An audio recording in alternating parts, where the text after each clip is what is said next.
जय श्री कृष्णा। जय भगवान विष्णु की, जय माता लक्ष्मी की। आइए जानते हैं कार्तिक मास महात्म कथा अध्याय 24 के बारे में।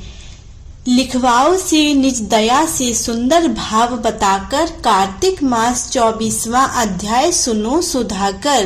राजा पृथु बोले, हे मुनि श्रेष्ठ, आप तुलसी के इतिहास व्रत महात्म के विषय में कहा। अब आप कृपा कर मुझे यह बताइए कि कार्तिक मास में क्या और भी देवताओं का पूजन होता है, यह भी विस्तार पूर्वक बताइए। नारद जी बोले, पूर्व काल की बात है, संघा पर्वत पर करवी कर में धर्मत्त नामक विख्यात कोई धर्मज्ञ ब्राह्मण रहते थे। एक दिन कार्तिक मास में भगवान विष्णु के समीप जागरण करने के लिए वे भगवान के मंदिर की ओर चले। उस समय एक पहर रात बाकी थी। भगवान के पूजन की सामग्री साथ लिए जाते हुए ब्राह्मण ने मार्ग में देखा कि एक भयंकर राक्षसी आ रही है। उसका शरीर नंगा और मांस रहित था। उसके बड़े बड़े दांत, लपकती हुई जीभ और लाल नेत्र देखकर ब्राह्मण भय से थर्रा उठे। उनका सारा शरीर कांपने लगा। उन्होंने साहस करके पूजा की सामग्री तथा जल से ही उस राक्षसी के ऊपर प्रहार किया। उन्होंने हरि नाम का स्मरण करके तुलसी दल मिश्रित जल से उसको मारा था, इसलिए उसका सारा पातक नष्ट हो गया। अब उसे अपने पूर्व जन्म के कर्मों के परिणाम स्वरूप प्राप्ति हुई। दुर्दशा का स्मरण हो आया। उसने ब्राह्मण को दंडवत प्रणाम करके इस प्रकार कहा, ब्राह्मण, मैं पूर्व जन्म के कर्मों के फल से इस दशा को पहुंची हूँ। अब मुझे किस प्रकार उत्तम गति प्राप्त होगी। धर्मदत्त ने उसे इस प्रकार प्रणाम करते देखकर आश्चर्यचकित हुए। पूछा, किस कर्म के फल से तुम इस दशा को पहुंची हो, कहाँ की रहने वाली हो, तुम्हारा नाम क्या है और आचार व्यवहार कैसा है, ये सारी बातें मुझे बताओ। उस राक्षसी का नाम कलहा था। कलहा बोली, ब्राह्मण, मेरे पूर्व जन्म की बात है। सौराष्ट्र नगर में भिक्षु नामक एक ब्राह्मण रहते थे। मैं उनकी पत्नी थी। मेरा नाम कलहा था और मैं बड़े क्रूर स्वभाव की स्त्री थी।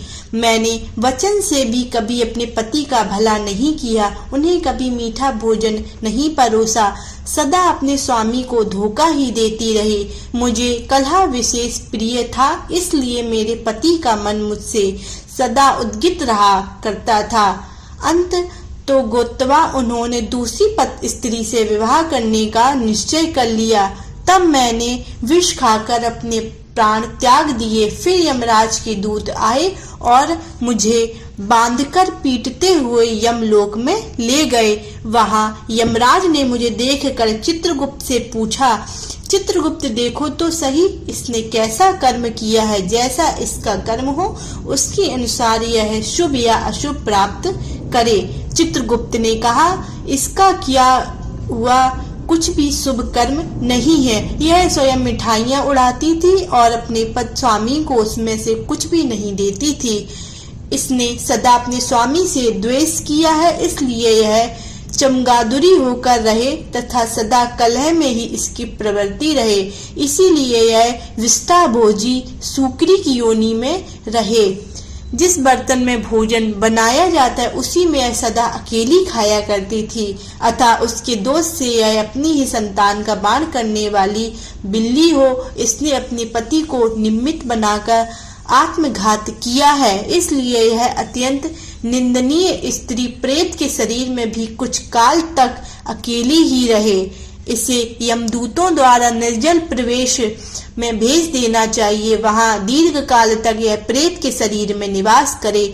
उसके बाद यह पापनी शेष 3 योनियों का भी उपभोग करेगी। कलहा ने कहा, विप्रवर, मैं वही पापनी कला हूँ। इस प्रेत शरीर में आए मुझे 500 वर्ष बीत चुके हैं। मैं सदैव भूख प्यास से पीड़ित रहा करती हूँ। एक बनिए के शरीर में प्रवेश करके मैं इस दक्षिण देश में कृष्णा और वेणी के संगम तक आई हूँ। ज्यों ही संगम तट पर पहुंची त्यों ही भगवान शिव और विष्णु के पार्षदों ने मुझे बलपूर्वक बनिए के शरीर से दूर भगा दिया। तब से मैं भूख का कष्ट सहन करती हुई इधर उधर घूम रही हूँ। इतने में ही आपके ऊपर मेरी दृष्टि पड़ गई। आपके हाथ से तुलसी मिश्रित जल का संसर्ग पाकर मेरे सब पाप नष्ट हो गए हैं। द्विज श्रेष्ठ, अब आप ही कोई उपाय बताइए मेरे इस शरीर से और भविष्य में होने वाली भयंकर 3 योनियों से किस प्रकार मुक्त होंगी। कलह का यह वचन सुनकर धर्मदत्त उसके पिछले कर्मों और वर्तमान अवस्था को देखकर बहुत दुखी हुआ। फिर उसने बहुत सोच विचार करने के बाद कहा, धर्मदत्त जी के कथन की कथा का वर्णन 25वें अध्याय में किया गया है। जय श्री कृष्णा, राधे राधे। जय भगवान विष्णु की।